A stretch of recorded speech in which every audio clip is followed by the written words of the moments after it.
Call it Follow-Up Thursday. You guys tell us, hey, Bert Show, whatever happened to blank? And in this case, this one was explosive. Linda hits us up. Hey, Bert Show. It's about a year ago that you had a woman on your show.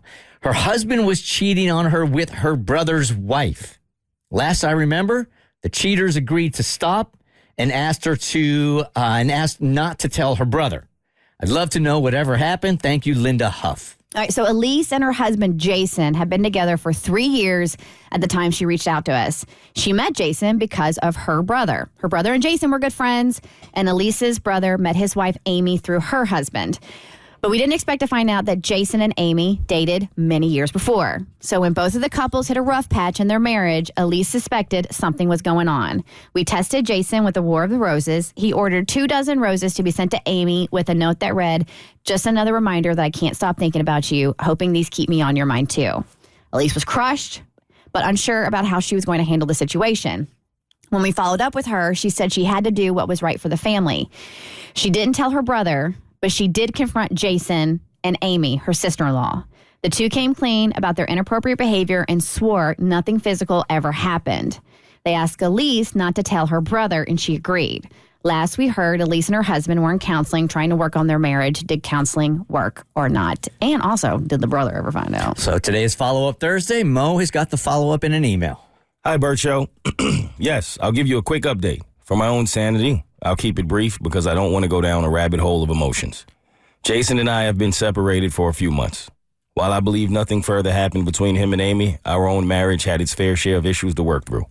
We attended counseling for a while and thought we tried to address our concerns and work on our relationship. It ultimately wasn't enough to save our marriage.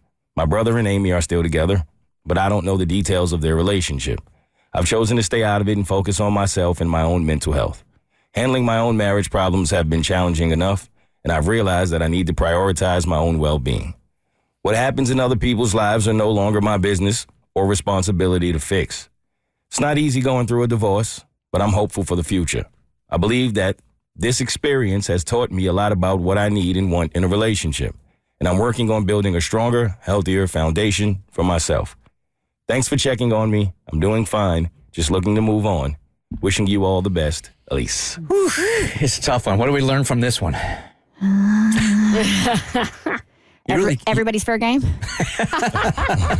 I mean, you really can only control your side of the street, right? Yeah. And keep your side clean. I'm curious. I mean, I'm sure the family had questions when Elyse and Jason separated. Like, why? And you can't really say, because he slept with my brother's wife. Like, or even though they said nothing physical went on, but because he had an affair with my brother's wife. So and she's doing the right thing by her and not worrying about her brother or her brother's relationship.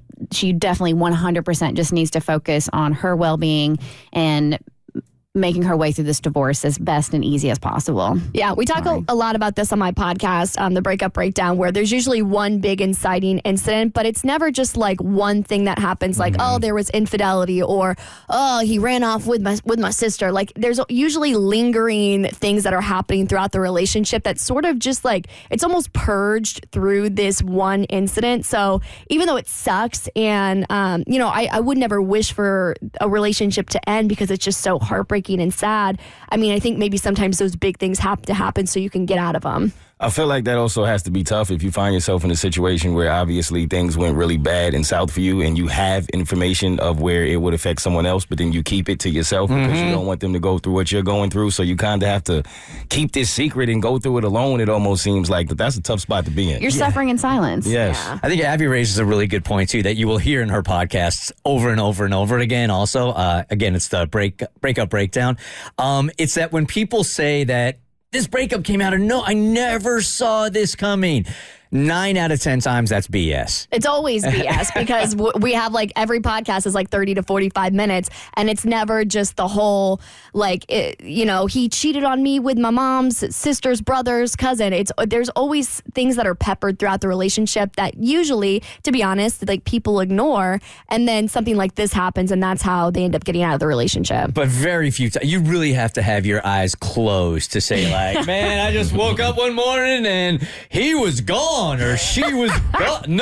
No signs. The signs were there. You just were like turning the other way and you didn't want to see him probably. But in a case like this is way too complicated for to go back in. And this poor Elyse is always going to have it thrown in her face because that's her brother's wife.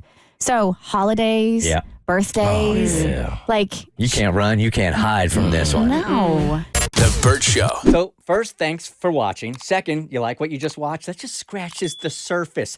Get The Bert Show on any podcast platform. We're so good.